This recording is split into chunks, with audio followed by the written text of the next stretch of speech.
Hyper tension అలాగే heat related strokes కానీ దాని మీద మెడికల్ ఆఫీసర్స్కి మరియు ఎంఎల్హెచ్పికి తర్వాత ఫార్మసిస్ట్కి ఒక ట్రైనింగ్ లాంటి ఓరియంటేషన్ ప్రోగ్రామ్ ఇవ్వడం జరిగింది.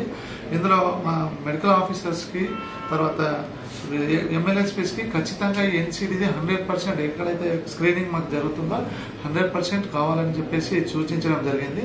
మన జిల్లాలో మొత్తం 36 above 30 years వాళ్ళకి మనం స్క్రీనింగ్ చేస్తున్నాం.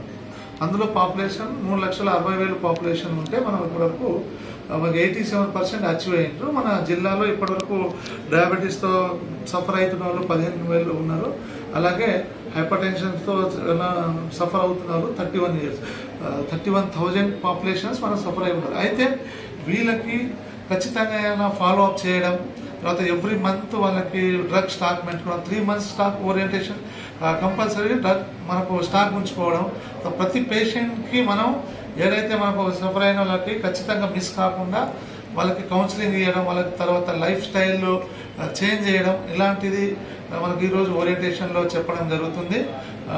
అందువల్ల చాలా స్ట్రిక్ట్గా చెప్పడం 100%. ఇప్పుడు మనం 87 నుంచి ఈ 15 days లోపల మనం 100% ఎన్సిడి ఖచ్చితంగా చేయాలా, పక్కడబందీగా చేయాలని చెప్పేసి వాళ్ళకి సూచించడం జరిగింది.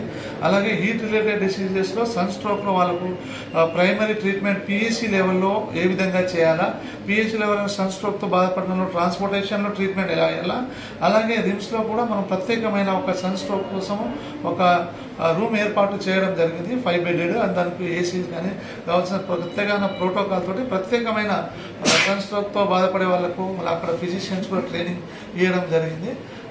ఆ విధంగా సన్ స్ట్రోక్తో ఉన్న ప్రజలకు కూడా మనం సూచించేది ఏంటంటే ఏదైతే ఇప్పుడు ఈ మంత్లో ఇంకా ఇప్పటికీ మనకు 42 degrees centigrade మనం ఈ స్ట్రోక్ సన్ లెవెల్ టెంపరేచర్ పెరుగుతున్నది కాబట్టి ఇంకా పెరిగే అవకాశం ఉంది. కాబట్టి ప్రతి ఒక్కరూ చిన్నపిల్లలు, ముఖ్యంగా చిన్నపిల్లలు, గర్భిణీ స్త్రీలు, ఓల్డ్ ఏజ్ వాళ్ళు జాగ్రత్తగా ఉండాలా. అలాగే బిలో 10 గంటల లోపే ఏదైనా పని చేసుకోవాలా. అదే తర్వాత సన్సెట్ అయిన తర్వాతే చేసుకోవాలి. అవసరమైతే తప్ప బయటికి వెళ్ళకూడదు. వెళ్ళినా కూడా గొడుగు కానీ రుమాలు కానీ ఏదైనా తీసుకోవాలా.